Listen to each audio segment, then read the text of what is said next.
What is up, guys? A few months ago, Riot announced a huge Mage update, but recently we've seen updates posted for each champion, and we now have enough information to paint a picture about what is likely going to happen. This is going to be similar to like the Juggernaut reworks, the Marksman reworks. Remember, the Juggernaut was Darius, Garen, Skarner, Mordekaiser, those changes. The Marksman one was Misfortune, Quinn, Graves, Kog'Maw, Corki, and Caitlyn, but this time it's going to be a Mage update with Brand, Cassiopeia, Malzahar, VelKoz, Vladimir, and Zara.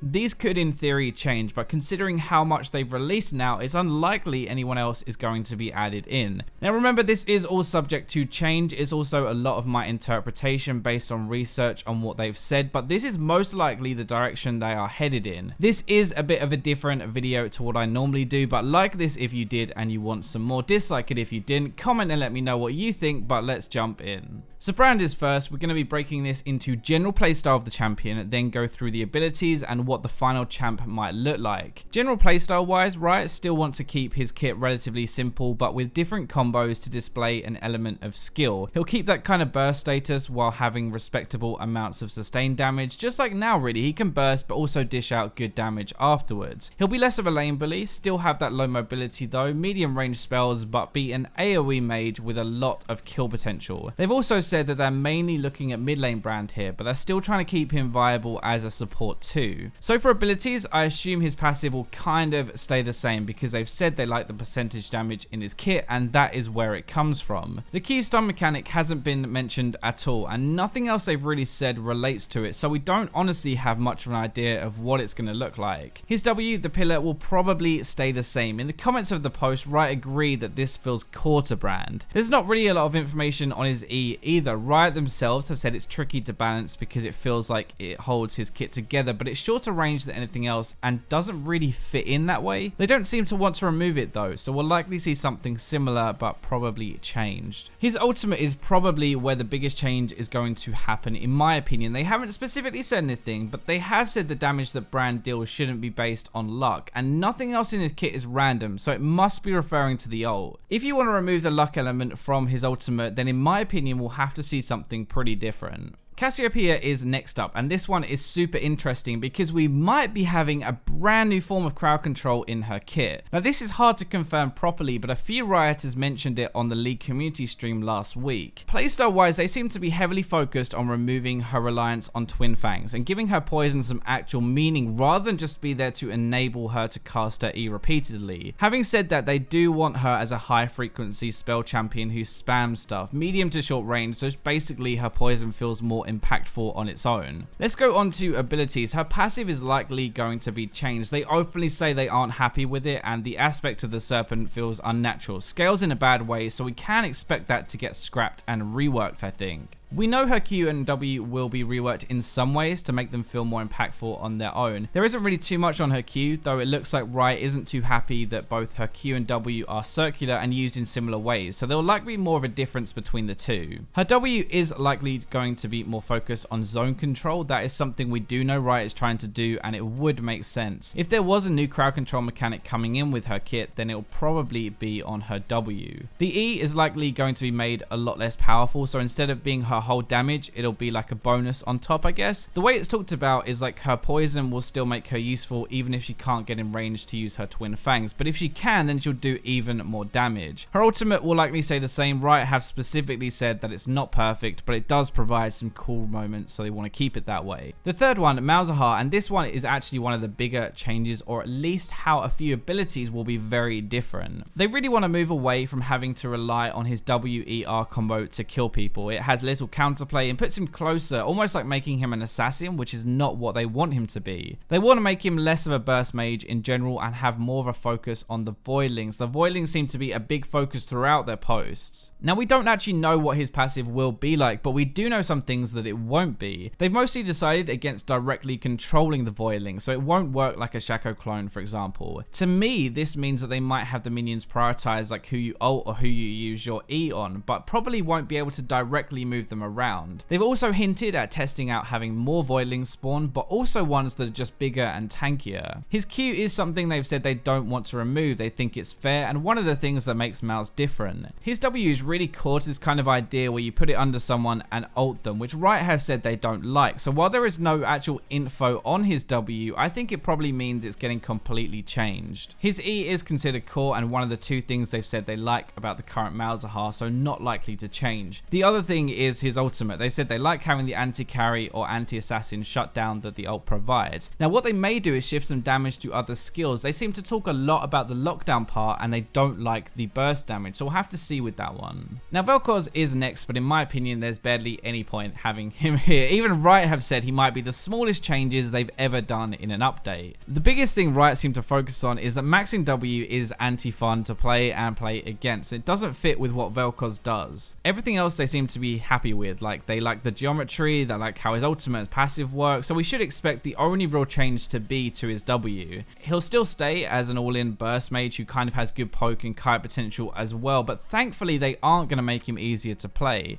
It is strange he's even here, honestly. That is all there is to say about VelKoz, so let's move on to Vladimir. Riot's focus is keeping him as one of the best sustained champions with health costs on his abilities, but to have more counterplay and to make it more obvious when he is weaker, so basically he's easier to play against. They seem to want to revolve a lot around his E mechanic, but to make it feel less like you have to press it every 3 seconds, and to actually make it feel satisfying when you use it. His passive will most likely stay the same. They talk about how they like him having AP and health together, and that is what the passive does. The only thing that they actually say about his Q in the main post is they want to keep it targeted and feel it's not good to have skill shots for everything. However, in the comments, Riot were answering some questions and they say that having sustained damage and be a guarantee point and click is not a good idea, so they are looking into ways of adding counterplay to it. The example they use is fighting Vlad to get the health back for a period of time after he uses his Q, which would honestly be really cool. His W, the pull, is apparently an iconic ability that makes Vlad different, and they don't want to touch that. As we already said, his E is most likely where a lot of the attention will be aimed at. They have said it will still be AoE, so we'll still have our wave clear, but somehow they want to make it a risk-reward situation for Vlad. More specifically, they're thinking of removing the stacking component and making him choose how much health he can afford to lose, losing more to gain a bigger payout. We don't really know much about his ultimate, honestly. Basically the same as Cassie. They think it's not perfect, but unique, and it makes for cool moments, so this is last on their list to get to if they have time.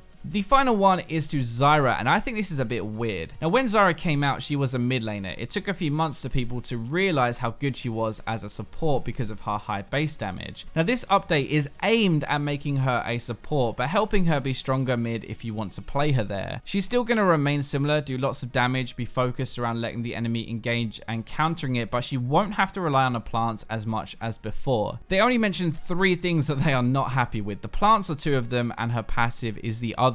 We're likely going to see a full rework of her passive, and they've indicated they're leaning less towards it being to do with you dying. They also want to move away from her Q just doing damage, so it's likely going to have some kind of component attached to it, though we have no idea what that is yet. It has been hinted that it will make more plants, but without context we have no idea what that's going to look like. Her W, her plants, is likely where most of the changes are going to come from. They want to make it easier to play around your plants as Zara, so she doesn't rely as much on them, but as an opponent you have to take more notice of them. We have no idea what they are going to look like, but they will probably have some kind of health scaling, some better AI, and they're trying to add different ways to interact with them. Her E and ultimate are both considered core to Zara, so we probably won't see them changed. Anyway, that about sums up the Mage update with what we know so far. I hope you guys enjoyed this. It actually took me a long time to go through and look at everything, but like, subscribe, comment, share if you enjoyed it, and for now, let's go to the robots.